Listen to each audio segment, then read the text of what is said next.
सुब्रमण्यम स्वामी साहब जो कि एक आइडियोलॉग है इंडिया, वो उन्होंने पिछले साल 2024 में उन्होंने प्रिडिक्ट किया था जी कि नरेंद्र मोदी की जो फॉरेन पॉलिसीज हैं और सारे रीजनल पॉलिसीज हैं ये ठीक नहीं है और ये फारग हो जाएगा, ये फेलियर है। अब वो खुलेआम कह रहे हैं कि जाओ घर जाओ। तो आई थिंक प्रेशर आएगा नरेंद्र मोदी के ऊपर।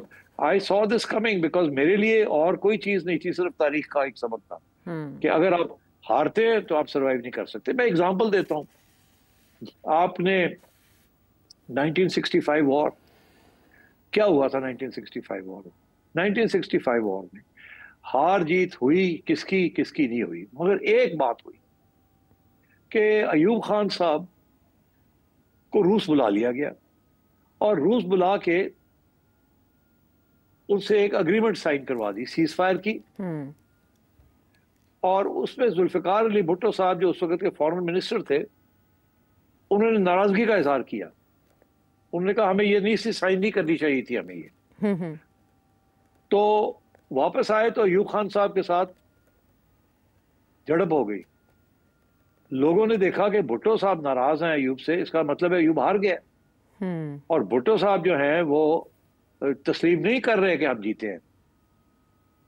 तो इसलिए भुट्टो साहब की जब लड़ाई झगड़ा शुरू हो गया अयूब के साथ तो वो अलग हो गए। जब अलग हो गए तो पीपल्स पार्टी पैदा हो गई और आवाम पीपल्स पार्टी के साथ भुट्टो साहब के साथ खड़ी हो गई। और उसके 2 साल के अंदर अंदर अयूब खान साहब सरवाइव नहीं कर सके। याया खान साहब बांग्लादेश के बाद सरवाइव नहीं कर सके। तो this is what happens when you lose a war, you can never stay in power. ये और यहाँ अगर उन्होंने जीता नहीं तो लोगों को ये एहसास हो गया हमारे साथ झूठ बोला गया, बहुत बड़ी बड़ी बातें की गई। और अब एक कोरस शुरू हो गया है इंडिया के अंदर। और मैंने ये प्रेडिक्शन की थी कि सबसे पहले जयशंकर साहब की छुट्टी होगी और Narendra Modi will be lucky if he survives in the short term, but long term में इज फिनिश्ड। वो कहते हैं ना कि सिलसिला शुरू हो गया है, it is begin to unravel. You know वो जो रील अनरेवल करती है ना धागे की, वो अनरेवलिंग शुरू हो गई है। काउंटडाउन शुरू हो गया ना वे काउंटडाउन। जी अच्छा सिट साहब, इससे पहले शिवसेना के एक राज्यसभा के मेंबर हैं संजय राउत, वो भी ये कह रहे हैं कि नरेंद्र मोदी जी ने तो खुद बहुत से रहनुमाओं को 75 साल की उम्र में मजबूर किया कि वो रुखसत हो, जिनमें एल के अडवाणी, मनोहर जोशी और जसवंत सिंह शामिल थे। तो अब उनके लिए खुद सर्वाइव करना बड़ा मुश्किल होगा इस एज के बाद, और वो भी जब 7 साल तकरीबात हो रही हैं RSS की। आपने जितना दायरा या अहाता खींचा इस सारी सिचुएशन का, मुझे आपसे ये जानना है कि ना सिर्फ ये कि नरेंद्र मोदी की एंटी पाकिस्तान पॉलिसी इन अ वे उनको भारी पड़ गई है, बल्कि क्या हिंदुत्व नजरिए को भी इससे नुकसान पहुंचेगा जो इन्होंने किया ऑपरेशन सिंदूर में या उसके बाद? बिल्कुल, देखिए ना, बीजेपी और नरेंद्र मोदी का तो हिंदुत्व के साथ ही तल्लुक है ना। वाजपेयी साहब जब थे तो हिंदुत्व के साथ तल्लुक नहीं था, वो तो पाकिस्तान के साथ अमन करना चाहते। तो वाजपेयी साहब की बीजेपी फर्क है from Narendra Modi BJP. Narendra Modi BJP में RSS के साथ आया है। अडवाणी साहब को इसने नहीं बनने दिया as a successor to Vajpayee साहब। और इसके पीछे जो थी वो सारी अहमदाबाद के राइट्स थे और अहमदाबाद के अंदर जो मुसलमानों के खिलाफ जेनोसाइड थी। तो ये हिंदुत्व का सारा प्रोजेक्ट जो है तो RSS का प्रोजेक्ट है। इसको लेके नरेंद्र मोदी चला है टू सारी आइडियोलॉजी ऑफ द स्टेट को चेंज करने के लिए। तो बिल्कुल ये धक्का लगा। और ये बिल्कुल मैं अब कह रहा हूँ, मेरी एक और प्रेडिक्शन ये है कि बड़ा मुश्किल हो जाएगा हिंदुत्व का एजेंडा जो है उसको आगे चलाना। वो नरेंद्र मोदी और अमित शाह थे और पॉपुलैरिटी के बेस के ऊपर चला रहे थे। अब पॉपुलैरिटी भी गिरेगी इसकी और ये हिंदुत्व का एजेंडा जो है ये भी चैलेंज होगा। और अब मेरा अपना ये ख्याल है कि India will stop this slide towards extreme Hinduism and Hindutva.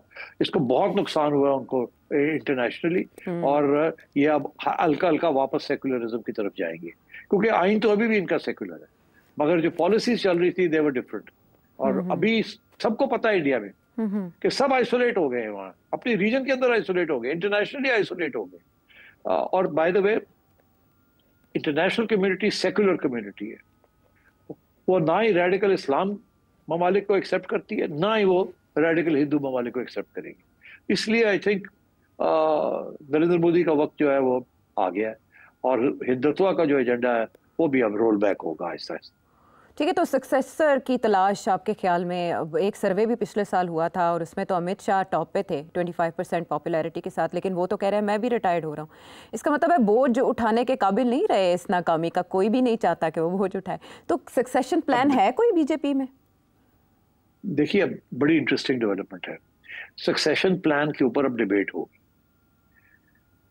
एक तरफ ये होगा कि आरएसएस की तरफ से कोई बंदा नॉमिनेट होगा, दूसरी तरफ ये होगा कि वो जो लोग थे जो कि आरएसएस को पीछे रखना चाहते थे और BJP as a non Hindutva party, और Hindu party but non Hindutva right wing party, उसको आगे ले जाना चाहते थे। मैं समझता हूं कि वाजपेयी के सक्सेसर्स, अडवाणी साहब के सक्सेसर्स, अब मेरा ख्याल है उस किस्म के लोग उभरेंगे वहां, और ये अंदर डिबेट चलेगी बीजेपी के अंदर। एक कुछ लोग कहेंगे कि हमारा एजेंडा ठीक था, नरेंद्र मोदी गड़बड़ कर गया, वो पॉपुलर नहीं रहा तो इसलिए। दूसरे लोग कहेंगे पॉपुलैरिटी इसीलिए खत्म हुई है, इंटरनेशनल कम्युनिटी आपका साथ छोड़ गई है और डोमेस्टिकली भी रीजन के अंदर भी आप आइसोलेट हो गए हैं, और ये हिंदुत्व का एजेंडा जो है it's not yielding any dividends. इसलिए आई थिंक ये अब देखना ही है। आई कांट से कि अब आरएसएस का बंदा आएगा या बीजेपी कोई ऐसा बंदा लेके आएंगे जो कि ना आरएसएस का होगा, आरएसएस का नहीं होगा फुल फ्लेज, और कोई कॉम्प्रोमाइज कैंडिडेट होगा।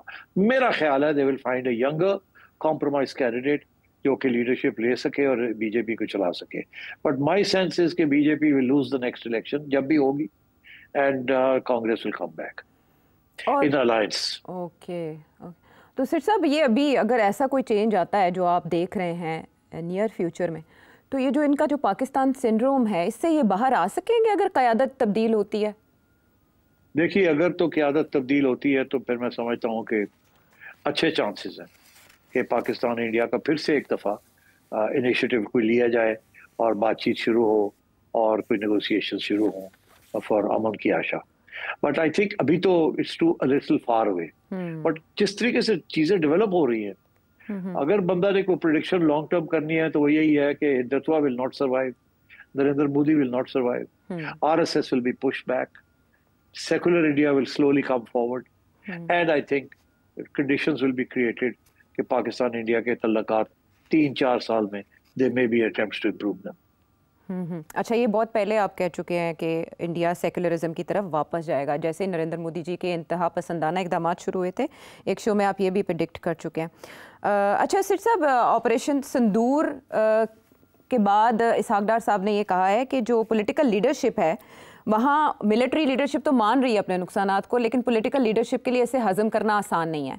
हमने हॉकी कप की बात की, अपनी टीम के प्लेयर्स की इंडिया जाने की बात की, लेकिन वहाँ ऐसा प्रेशर और ऐसी मुहिम शुरू हुई भारत में ही कि अब हमारी टीम का ऐसा प्लान कैंसिल दिखाई दे रहा है। अकॉर्डिंग टू सोर्सेज हमारी टीम नहीं जा रही। एट द सेम टाइम जो एशियन क्रिकेट काउंसिल का इजलास है वो भी ढाका में होने पर बीसीसीआई ने आसमान सर पर उठा लिया और लॉबिंग की जा रही है जय शाह की निगरानी में। इन दोनों चीज़ों को आप कैसे देखते हैं? देखिए, आपको याद होगा कि हमने डिस्कस किया था ये 2 हफ्ते पहले कि ये हॉकी टीम जाएगी कि नहीं जाएगी, और उससे मैंने ये कहा था कि खबरें ये हैं कि हमारी हॉकी टीम जा रही है।